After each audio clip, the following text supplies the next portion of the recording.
Si Kiko Barsaga ay hindi nagnakaw sa kaban ng bayan.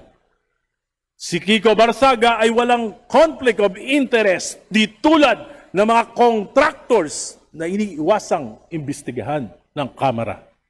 Si Kiko Barsaga ay hindi nagpasok ng mga kahina-hinalang alokasyon sa national budget. Si Kiko Barsaga ay dumadalo sa sesyon di tulad ng mga maraming kinatawan. Hindi mo nakikita sa plenaryo pero laging present sa attendance record ng Kamara. This is simply a tyranny of the supermajority to please those in power that were offended by Representative Kiko Barsaga. Ito ay pagpapatahimik sa mga hindi sumasang-ayon. Minsan, dumalo ako sa burol ng aking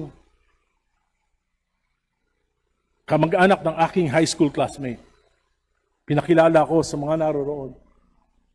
Si Egay po, kaklase ko, congressman ng Caloocan. Hindi po buhaya yan. Matino yan. Napaisip ako. Nasabi ni Kiko Barsaga sa kanyang FB post, "This house is a crocodile farm."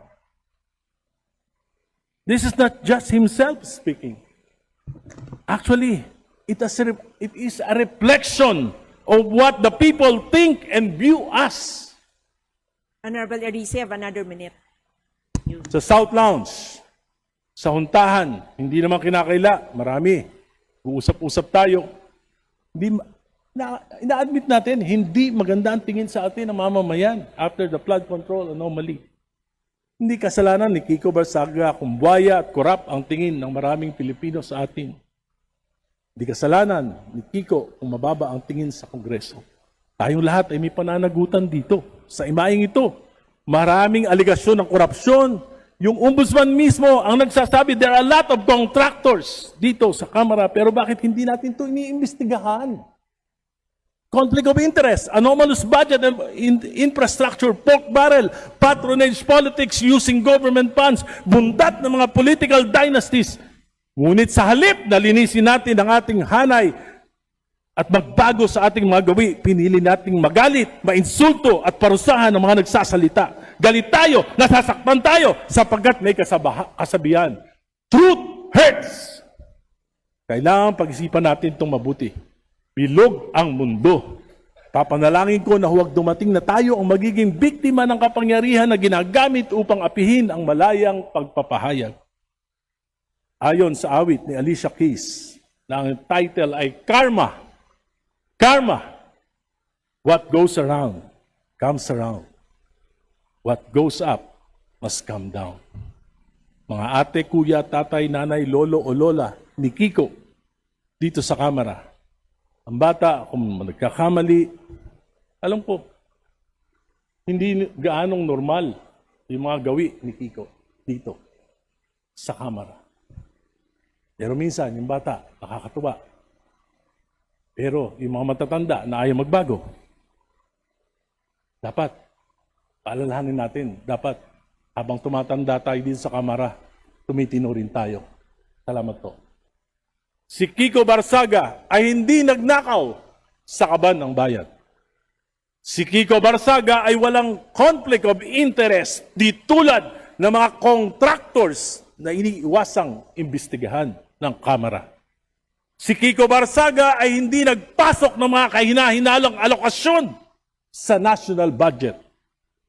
Si Kiko Barsaga ay dumadalo sa sesyon di tulad ng mga maraming kinatawan. Hindi mo nakikita sa plenaryo pero laging present sa attendance record ng Kamara.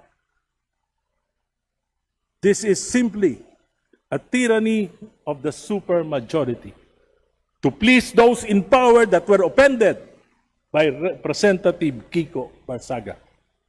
Ito ay pagpapatahimik sa mga hindi sumasang-ayon. Minsan, dumalo ako sa burol ng aking kamag-anak ng aking high school classmate. Pinakilala ko sa mga naroroon. Si Egay po, kaklase ko, congressman ng Caloocan. Hindi po buhaya yan. Matino yan. napaisip ako. Nasabi ni Kiko Barsaga sa kanyang FB post, "This house is a crocodile farm." This is not just himself speaking. Actually, it is a reflection of what the people think and view us. Honorable Erice, you have another minute. Sa South Lounge, sa Huntahan, hindi naman kinakaila, marami. Uusap-usap tayo. Ina-admit natin, hindi maganda ang tingin sa atin ng mamamayan after the flood control anomaly. Hindi kasalanan ni Kiko Barsaga kung buwaya at korap ang tingin ng maraming Pilipino sa atin. Hindi kasalanan ni Kiko kung mababa ang tingin sa Kongreso. Tayong lahat ay may pananagutan dito. Sa imaing ito, maraming aligasyon ng korupsyon. Yung ombudsman mismo ang nagsasabi, there are a lot of contractors dito sa Kamara, pero bakit hindi natin ito iniimbestigahan? Conflict of interest, anomalous budget and infrastructure, pork barrel, patronage politics using government funds, bundat ng mga political dynasties. Ngunit sa halip na linisin natin ang ating hanay at magbago sa ating mga gawi, pinili nating magalit, mainsulto at parusahan ng mga nagsasalita. Galit tayo, nasasaktan tayo sapagkat may kasabihan. Truth hurts! Kailangan pag-isipan natin itong mabuti. Bilog ang mundo. Papanalangin ko na huwag dumating na tayo ang magiging biktima ng kapangyarihan na ginagamit upang apihin ang malayang pagpapahayag. Ayon sa awit ni Alicia Keys, na ang title ay Karma. Karma. What goes around, comes around. What goes up, must come down. Mga ate, kuya, tatay, nanay, lolo o lola ni Kiko dito sa Kamara.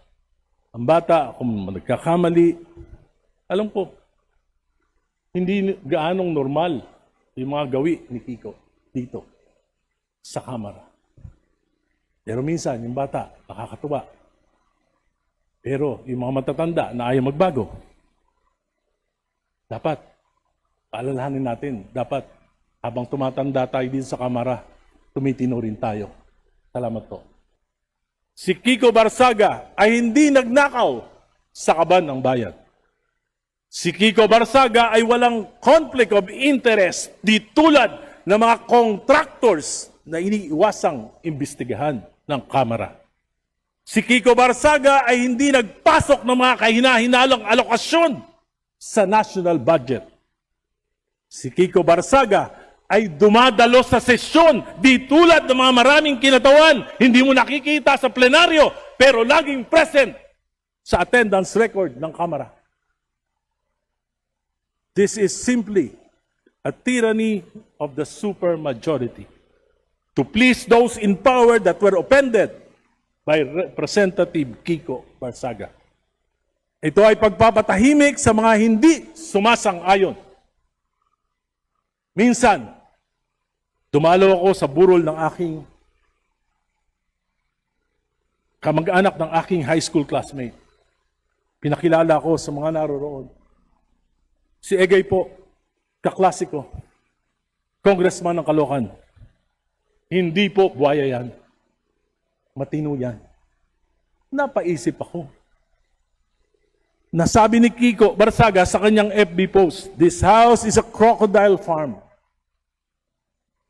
This is not just himself speaking. Actually, it is a reflection of what the people think and view us. Honorable Erice, you have another minute. Sa South Lounge, sa Huntahan, hindi naman kinakaila, marami. Uusap-usap tayo. Ina-admit natin, hindi maganda ang tingin sa atin ng mamamayan after the flood control anomaly. Hindi kasalanan ni Kiko Barsaga kung buwaya at korap ang tingin ng maraming Pilipino sa atin. Hindi kasalanan ni Kiko kung mababa ang tingin sa Kongreso. Tayong lahat ay may pananagutan dito. Sa imaing ito, maraming aligasyon ng korupsyon. Yung ombudsman mismo ang nagsasabi, there are a lot of contractors dito sa Kamara, pero bakit hindi natin ito iniimbestigahan?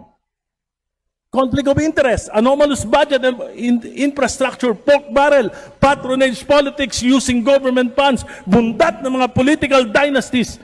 Ngunit sa halip na linisin natin ang ating hanay at magbago sa ating mga gawi. Pinili nating magalit, mainsulto at parusahan ng mga nagsasalita. Galit tayo, nasasaktan tayo sapagkat may kasabihan.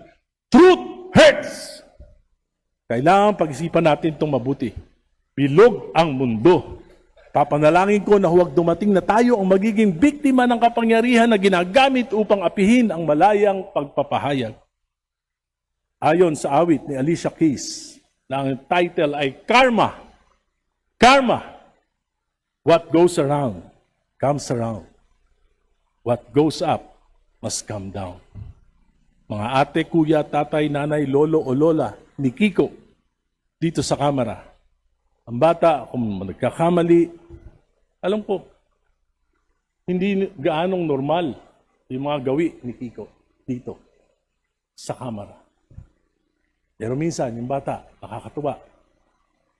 Pero yung mga matatanda na ayaw magbago, dapat, paalalahanin natin, dapat habang tumatanda tayo dito sa kamera, tumitino rin tayo. Salamat po.